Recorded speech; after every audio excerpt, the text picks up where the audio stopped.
Eh bien, bonjour à toutes et à tous. Je suis Michel des Fraternités ouvrières.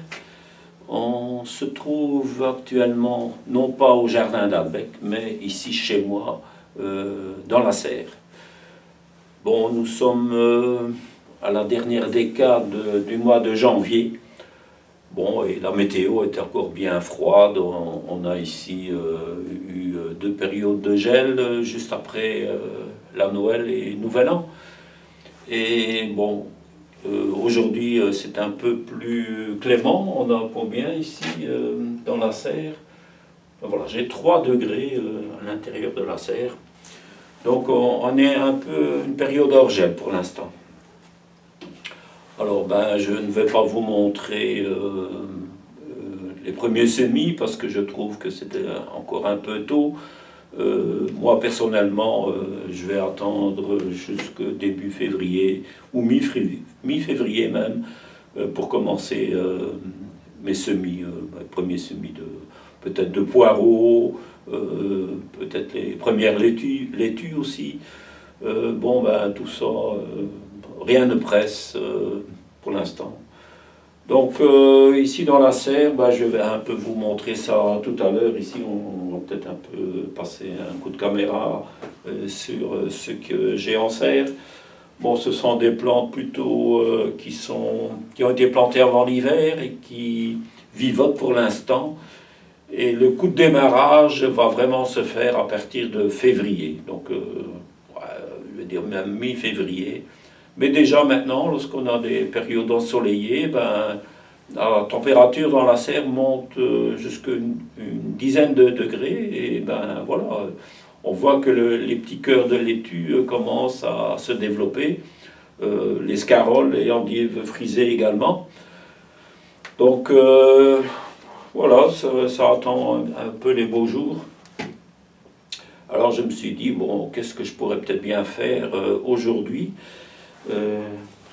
J'ai un peu fouillé dans ce que j'avais encore à l'extérieur, sous un appentis de mon chalet de jardin, et j'ai découvert quelques petits oignons. Donc en fait ce sont des oignons, je crois que c'est des oignons actifs, que j'avais semés en pleine terre l'année passée, et à cause de la sécheresse, c'est vrai que certains oignons ne sont pas trop développés et étaient la grandeur vraiment d'une petite bille, et même encore moins que ça.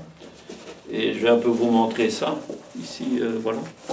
Donc, c'est un peu tous les restes que j'avais. Donc, je vais un peu montrer ça, voilà. Un petit peu des restes. Bon, je vais un peu décortiquer tout ça. Il y en a des toutes petites là. Bon, ça c'est mou. C'est pas la peine non plus de replanter ça. Mais voilà, ici, c'est des beaux petits oignons bien fermes. Pas trop grands, donc c'est un bon centimètre de diamètre. Et il y en a même de plus petits. Voilà. Le tout, c'est que ça soit bien ferme. Voilà, même tout petit. Et alors pour mettre ça en pleine terre au jardin, c'est froid, la terre est encore humide, froide, donc ça ne risque de pas pousser.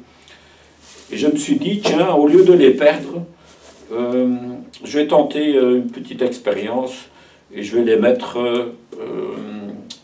plutôt, par exemple, dans des alvéoles. Donc voilà, on pourrait planter ça dans des alvéoles de cette taille-là. Ici ça fait quand même une plaque assez conséquente, et comme j'en ai pas vraiment autant de bulbilles, bon, c'est peut-être pas la peine d'entamer non plus cette plaque avec des bulbilles d'oignons, et je vais plutôt, je pense, partir sur ces alvéoles-ci. Bon, c'est des plaques plus petites. C'est pas de la même qualité évidemment, c'est du matériau souple. Et je mettrai une bulbille par alvéole. Donc j'y mettrai un substrat, donc du terreau avec un peu de terre du jardin. Et alors j'avais un peu fait ça ici avec euh, des oignons d'hiver. Donc j'avais un reste d'oignons d'hiver. Ça, ce sont des raies target. Donc voilà. Donc je les ai repiqués comme ça dans une jardinière. Et on peut voir que voilà que ça pousse. Hein. Donc ça a l'air d'être bien.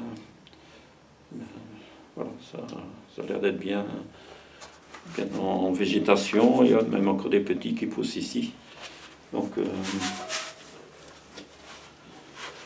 alors j'ai aussi fait un peu ça avec des restes de cailleux d'ail. Et ça, je vais un peu vous montrer aussi dans une autre jardinière. Voilà. Donc, c'était les cailleux centraux d'ail ordinaire. Donc, voilà. Je me suis dit, ben, au lieu de... Bon, les faire, bon, j'aurais pu les consommer, évidemment. Mais bon, j'ai dit, bon, je vais un peu essayer aussi et mettre ça en jardinière. Bon, à la limite, si on veut vraiment, on peut consommer cette verdure-là en salade. Donc, c'est quand même de la végétation nouvelle, donc tendre, et qu'on pourrait couper. Donc, utiliser cette taille-là comme condiment dans les salades.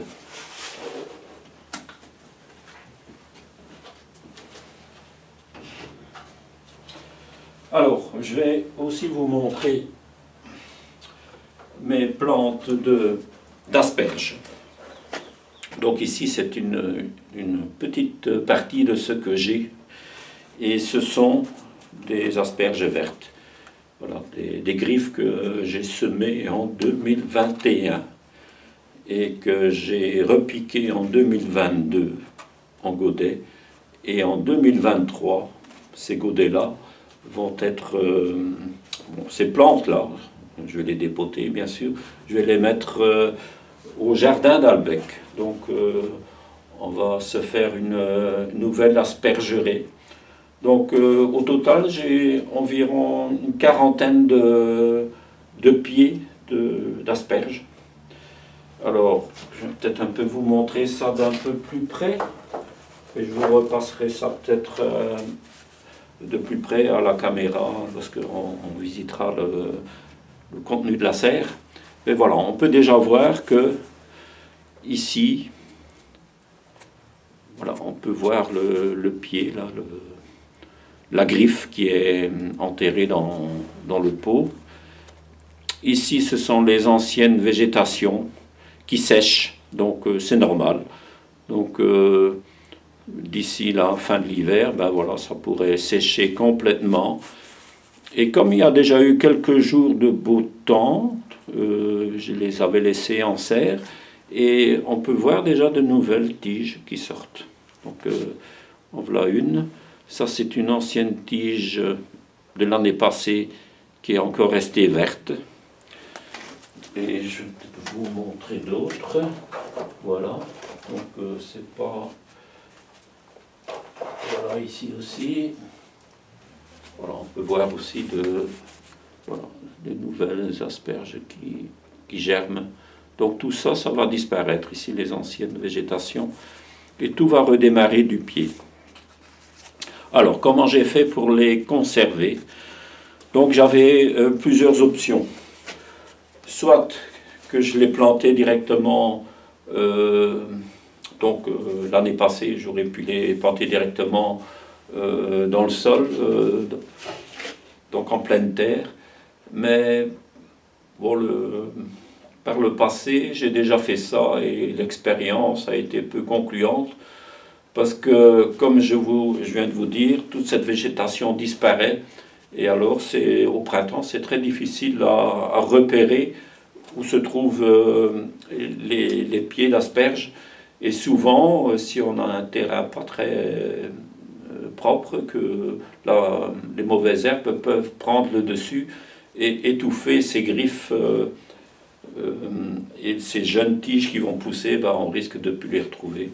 Donc j'ai choisi l'autre option, c'est de les garder en pot.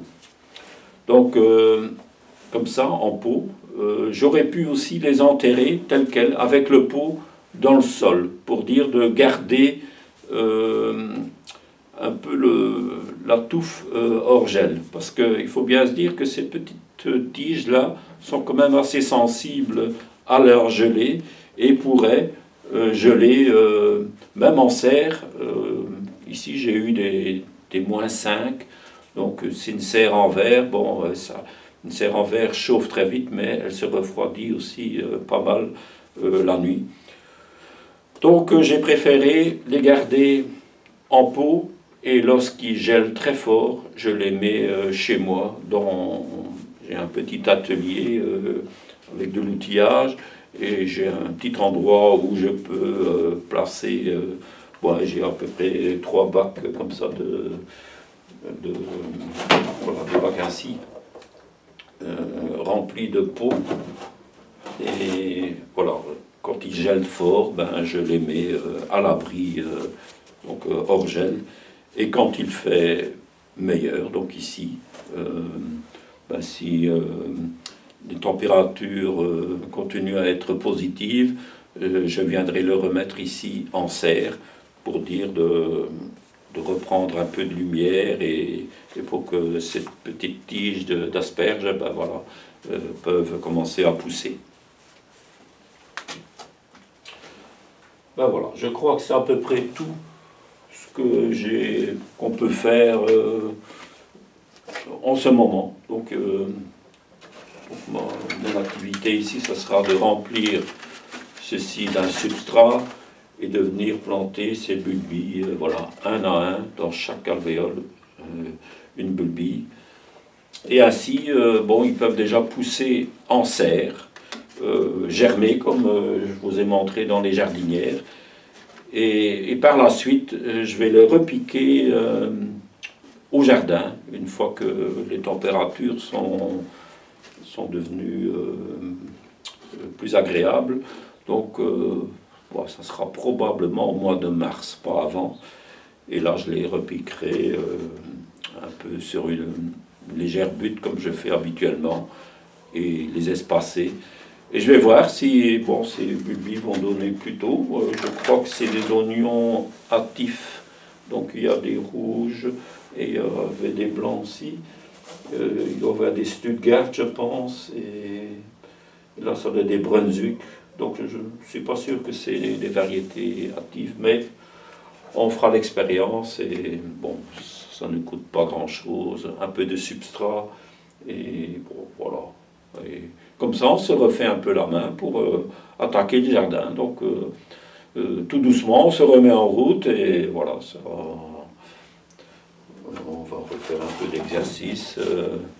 Et de plus, les jours sont quand même assez courts, donc voilà, ça ne va pas vraiment pousser beaucoup. Mais en serre, on peut déjà gagner quand même quelques semaines en faisant de la sorte. Voilà, nous voici au moment de la plantation des petits oignons que j'avais sélectionnés tout à l'heure. Donc voilà, on peut voir ici qu'il y a des petits oignons. Donc au plus petit que sont les bulbilles, au moins de risque qu'il y a de montaison. Donc voilà. Donc on peut voir ici qu'il y a encore la petite paille qui... C'est le résultat de la tige qui a desséché. Donc on peut couper ça, je dirais, à ras du bulbe, un peu plus haut que le sommet du bulbe, pour faciliter la sortie du germe. Donc voilà, je fais simplement ça avec une paire de ciseaux. Voilà. Et on peut voir déjà ici que j'ai même malencontreusement déjà coupé le germe. On peut voir que c'est déjà un peu vert, hein. Donc le germe était déjà occupé de pousser. Voilà, on peut faire ça. Donc le mieux, c'est peut-être de laisser un demi-centimètre au-dessus du sommet du bulbe pour ne pas abîmer le germe. Et ensuite, voilà, les bulbes qui ont été apprêtés, ben, je vais les mettre. Donc, ben, je vais peut-être utiliser ma main gauche afin que vous voyez un peu mieux. Voilà, et je mets ça, là, on enfonce le bulbe au centre de l'alvéole. Donc un bulbe par alvéole. Voilà, ça peut même rester apparent au-dessus, donc pas de souci, puisque ces alvéoles vont se trouver ici à l'intérieur donc de la serre. Donc je vais les laisser ici pour dire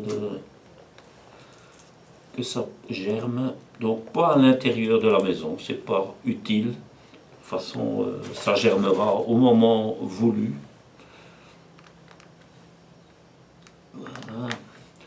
Bon, on peut voir qu'il y a des jaunes, des rouges et même quelques blancs. Donc les blancs sont un peu actifs en général. Voilà, il y a différentes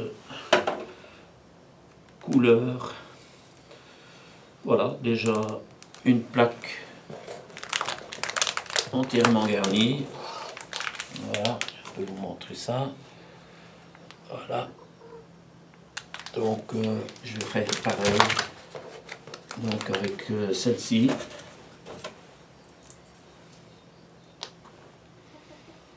Et ensuite, il n'y aura plus qu'à laisser pousser.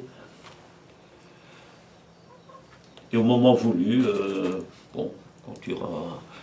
Bon, il faudra bien sûr que toute l'alvéole soit remplie de racines, afin que la terre adhère bien aux racines avant de les dépoter et de les planter au jardin. Donc ça sera d'ici ouais, un mois et demi. Donc d'ici là, ben, j'espère bien que ça sera germé et que, ben, voilà, que les racines auront déjà pris possession de toute l'alvéole et ainsi ça facilite le dépotage et le repiquage au jardin.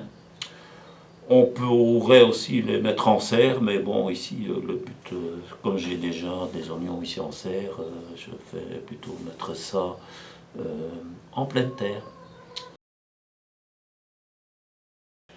Bon, ben maintenant, je vous propose peut-être de faire un petit tour de la serre en filmant un peu ce que j'ai dans ma serre. Et ben voilà, nous sommes partis pour la petite visite de la serre. Donc je vous rappelle, nous sommes le 24 janvier 2023. Et donc voilà ce que je peux vous montrer actuellement dans la serre. Donc ici j'ai des scaroles en cornet qui sont encore assez petites. Donc le but c'était bien sûr d'en avoir très tard, à la fin de l'hiver. C'est souvent à ce moment-là que les crudités nous manquent le plus. Et c'est pour ça que ces scaroles ont l'air d'être encore petites. Mais dès la fin du mois de janvier, et surtout à partir de février, ben, ces scaroles vont pousser beaucoup plus rapidement. Donc à côté ici, ce sont des laitues hâtives. Donc il y a quelques rennes de mai, je pense qu'il doit y avoir quelques laitues d'hiver aussi, c'est un peu un mixte. Donc voilà. Donc, et à côté, donc, les rouges frisés, ce sont des Red Ball, je pense, oui. Les laitues Red Ball, donc à couper.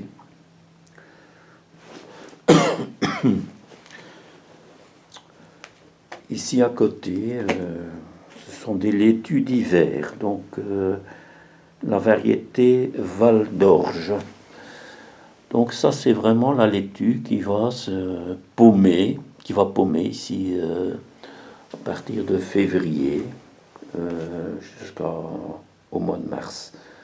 Donc ça va se développer rapidement aussi et faire de belles laitues paumées avec une feuille un peu plus épaisse que celle de toute saison. Mais bon, elle est aussi plus résistante au froid.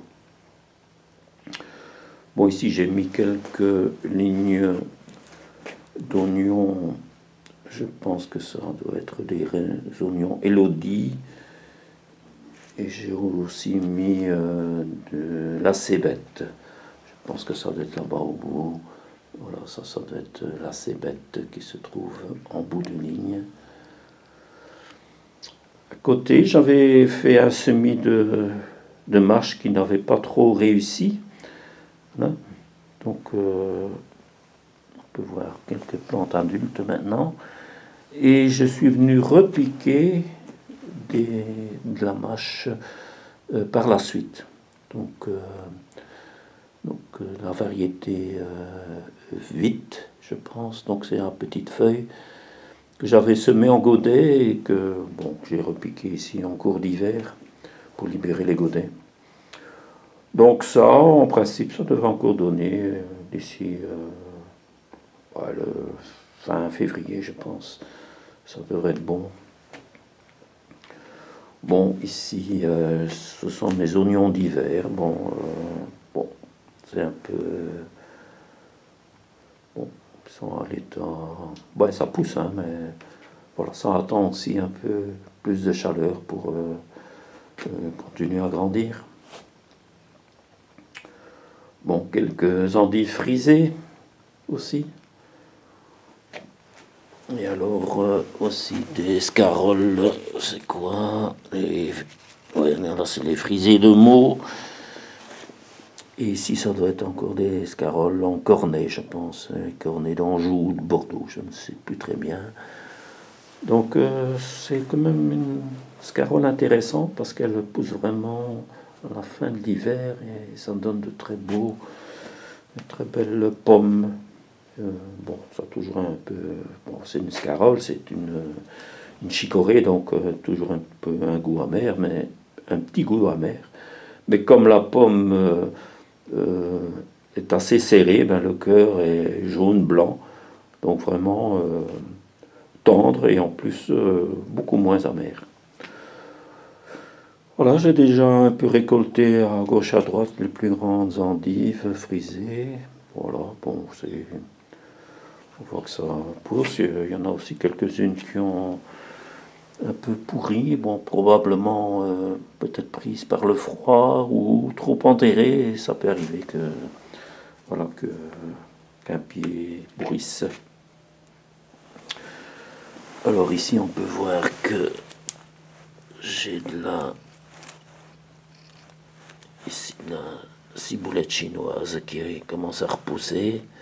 Voilà. Donc ça, c'est les anciennes tiges que je peux tirer facilement. Souvent, ça vient avec comme ça.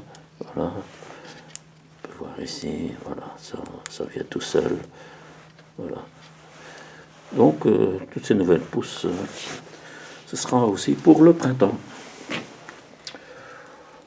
Bon, ça c'était l'ail que je vous avais déjà montré. Vous le voyez d'un peu plus près, donc voilà, à consommer soit en verre ou bien on peut les laisser pousser et peut-être consommer les jeunes bulbes d'ici quelques mois. Donc là pareil, avec des oignons plantés avant l'hiver, des oignons rouges. Voilà. Oui, j'avais dit, ce sont des raids Arrow, donc en fait des flèches rouges. Donc c'est pas Target, c'est Arrow. Donc voilà.